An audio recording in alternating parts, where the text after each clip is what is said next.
What's going on YouTube? K23 here with actually a video tutorial, and this tutorial is going to be a little bit different from all my other ones. It's not going to be showing you guys exactly how to do a specific pen spinning trick, but it's going to be showing you guys how to deal with your flexibility woes, as the title indicates.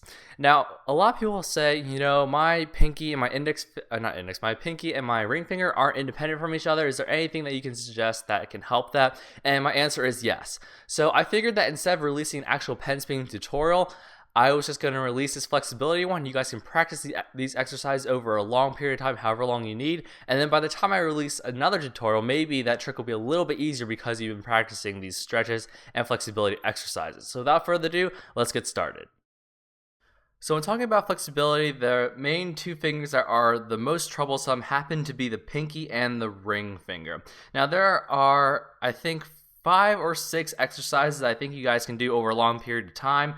Maybe make it a habitual thing. But there are a few exercises, and I'm going to list these in order from easiest to hardest. Maybe it's a little different depending on who you are, but I found that these are the easiest ways to stretch your fingers out, make them a little bit more flexible so that when you do some pen spinning tricks, maybe they'll be a little bit easier. So the first one is pretty simple. Some people cannot do this, actually, from what I've seen. I've been able to do it, like I'm double jointed in a way. Kind of creepy. I have a hitchhiker's thumb. I can bend my, the first knuckle like that, and people find that creepy.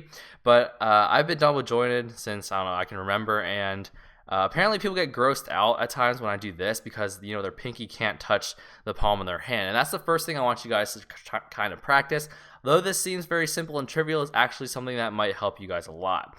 Now, if you guys can do this, I suggest you do this. Try to hold it for a long time, and try to force it down a little even farther on your palm. But if you guys can do that, maybe your ring finger and your pinky move together like this. What I want you guys to do is try to stretch your hand out and then use your other hand, assist this pinky to push it down while still putting most of your force on your ring finger to keep it up parallel or at least close to the same plane as your other fingers. And then gradually keep pushing down and keep stretching it. And then eventually, once you actually get your pinky to hit your palm, what you want to do is kind of lift off your pinky a little bit and then start to use the actual tendons and muscles in the back of your hand to keep your pinky down like that. So that's the first exercise, pretty self-explanatory and pretty easy in my opinion. Again, just putting your pinky to the palm of your hand and then holding it there for a while and keeping it stretched. The next thing is something I mentioned in my finger pass tutorial, and many of you guys may have seen this, may not, but what I suggest is that if you need to work on pinky strength, as in maybe sometimes when you're doing a finger pass, it just sucks when you get to this lower part of your hand, and I understand that. And the thing I said in my finger pass tutorial was that you take pretty much any pen, and if it's a single-sided mod, put the heavier side away from you, and then clip the other tip of the pen in between your ring and your pinky finger, and try to hold this as stable and as parallel to the ground as you possibly can with these other fingers outstretched just like I am. And when you first start, this might hurt a lot, it might strain your pinky a lot, but over time what I want you guys to do is just keep doing that and then eventually be able to hold it for a long period of time, which is what you're going for, because that deals with your pinky's endurance and just strength in general. But again, try to hold it like this for as long as you can, and if for some reason this becomes too easy with whatever mod, then step up to a heavier mod and do the same thing, or maybe just a weighted stick of some sort, maybe a drumstick. But that is the second exercise. I find that this is also pretty easy. If you need another challenge, you can just kind of wiggle it around a little bit, but stably wiggle it around like that.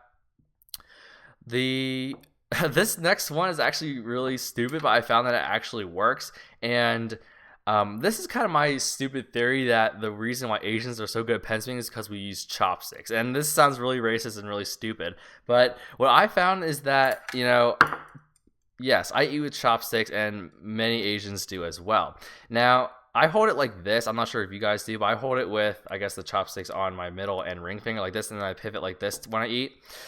Some people will do it like this, but what I actually suggest is that you actually hold it like this. And I know this is really weird and it feels really awkward at first, but trust me, this actually works. And what you want to do, you want to put the chopstick on one of your pinky and then the other one on your ring finger, and then eat like this. And I know this looks strange, but just bear with me here because I do have some good reasoning.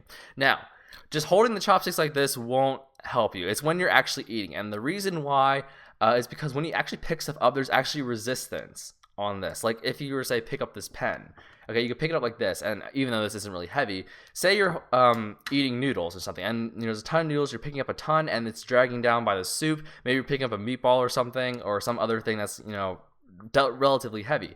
If you're trying to hold and pull that for a long time and feeding it into your mouth, that actually does work your pinky in terms of the strength, because it's you need endurance to do that, to pull the noodles up, hold them, and then shove them into your mouth, etc., etc. So even though this is really silly, this is something that if you use chopsticks to eat dinner often, you can work on this every day, and then eventually your finger and your pinky specifically will become a little bit stronger. I found that it actually does work, even though it sounds really silly again, but it does work miraculously. So and if you're not Asian, or maybe you don't use chopsticks, start using chopsticks so that you get some dexterity in your fingers down. So it's a win-win situation either way. The next two things are actually pen spinning related, and I didn't actually fix this. This is still broken, but two tricks that you can do, and this is number 4 and number 5. You can do charge 3-4 to 3-4. Obviously, you can do that over and over again. Keep practicing that until your pinky gets reasonably flexible. And the more not professional, but the more advanced, not generation, the more advanced, I guess, process of doing this is actually double charge 3-4 to 3-4. So do this, and I'm still not really good at it, but I'm probably better than, I'm not trying to brag here, but I'm probably better than most of you. But just keep doing either charge 3-4 to 3-4 or double charge 3-4 to 3-4, as that will severely work out your pinky. If it hurts, obviously stop, but just keep doing that. That will eventually work out your pinky flexibility, strength, endurance, all that good stuff. Now the last one, this one is something that is more for your ring finger, and you might have seen this exercise done on YouTube, or you might not have. I believe it's the JEB spinner, Fire at Fox. He does this crazy ring exercise, and I'm not going to do the more extreme ones. I'm just going to do the very basic ones. What you do is you put your middle finger down and the rest of your fingers up. You guys probably recognize this by now. But what you do is while you lift your ring finger up, okay, just to prove that it's actually up, the chopstick is going underneath here, clearing it fairly nicely. I think I can do the same with my waterfall mod. Okay, so I can put it underneath. It's not resting. You can still roll it, like that. But what you want to do is you want to put your middle finger down like this. You don't want to like hold it up like this. You want to make sure that this part of your middle finger is flat on the table. The rest of your fingers are as flat as possible, and then just raise your ring finger. I know this is very, very painful, but this actually does work. And you can do this and hold this as long as you like. Maybe if you want, put a mod that's relatively thin or thick, depending on how flexible your ring finger is. Put it underneath just so you can judge it, and maybe you can rest it on top a little bit and then try to lift it a little bit up from there. But eventually you should be able to lift your ring finger up pretty high. And if you want to do the same on the other hand, that works as well. If you want to put your fingers together like this and try to spread your ring fingers apart like that, I know that's nothing compared to Fire at Fox, but it's something. It's maybe an inch, a little shy of an inch 3/4.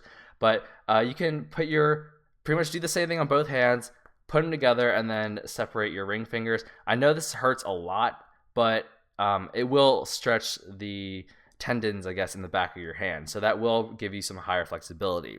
So those are the 6 things I suggest that you guys do if you guys want to increase your finger flexibility, specifically with more so on your pinky and your index finger. And I know I didn't really address independence, but eventually over time, if you keep doing these exercises, your hands will get used to it and you will be able to pen spin better.